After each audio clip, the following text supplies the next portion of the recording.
बिस्मिल्लाहिर्रहमानिर्रहीम, अस्सलाम वालेकुम रहमतुल्लाह। उम्मीद करता हूँ कि आप सभी खैरियत से होंगे। मेरी बताई हुई एहतियात, हिदायत और नुस्ख़ात पे अमल करके एक सेहतमंद और खुशगवार ज़िंदगी आप लोग गुजार रहे होंगे। मैं हूँ हकीम हाफिज़ अब्दुल समद और आप देख रहे हैं मेरा यूट्यूब और फेसबुक का चैनल। बवासीर के ऊपर बहुत सारी जो है मेरी सीरीज़ मौजूद है। मैंने तकरीबन जो है वो 8-10 मरतबा बवासीर के ऊपर गुफ्तगू की है। आज दोबारा से मैं ऐसा ज़बरदस्त एक गोली जो है वो हब्बे बवासीरी जो है वो लेकर आपकी खिदमत में हाजिर हुआ हूँ। जिसकी बवासीर क्यों होती है, इसका क्या सारे का सारा चक्कर है, मैं अलग से जो है वो वीडियो में बहुत सारा दफ़ा बता चुका हूँ। तो इसलिए मैं उस पर नहीं जा रहा, डायरेक्ट नुस्खे पे जा रहा हूँ। ज़बरदस्त नुस्खा है।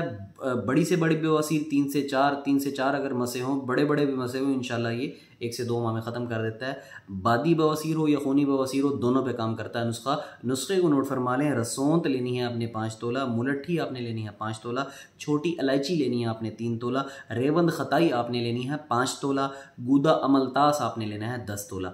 गूदा अमलतास जो है वो 10 तोला लेना है। इन सारी चीज़ों को बारीक कर लें। गूदा अमलतास के अंदर जो है वो हल्का सा, बिल्कुल हल्का सा पानी डालें और गूदा अमलतास जो है उसके साथ ये कूट लें। उसके बाद काले चने के बराबर गोली बना लें। एक गोली सुबह, एक दोपहर, एक शाम, 3 दिन में 3 मरतबा इस्तेमाल करें। साथ साथ जो है वो ग़िज़ा के ऊपर भी तवज्जो दें। ग़िज़ा में जो है वो फ़ास्ट फूड और साथ मसाले वाली चीज़ें, भुनी तली हुई चीज़ें, उनको थोड़ा सा रोकें।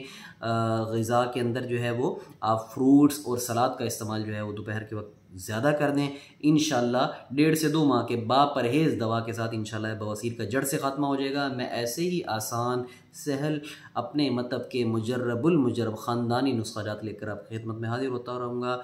नए आने वाले मेरे चैनल को सब्सक्राइब ज़रूर फरमा लें और अगर कोई इस मर्ज़ में गिरफ़्तार है तो उस तक इस वीडियो को शेयर ज़रूर कीजिएगा ताकि इस सदका जारिया में आप भी शामिल हो जाएँ। हकीम हाफिज़ अब्दुल समद को इजाज़त दीजिए। अस्सलाम वालेकुम।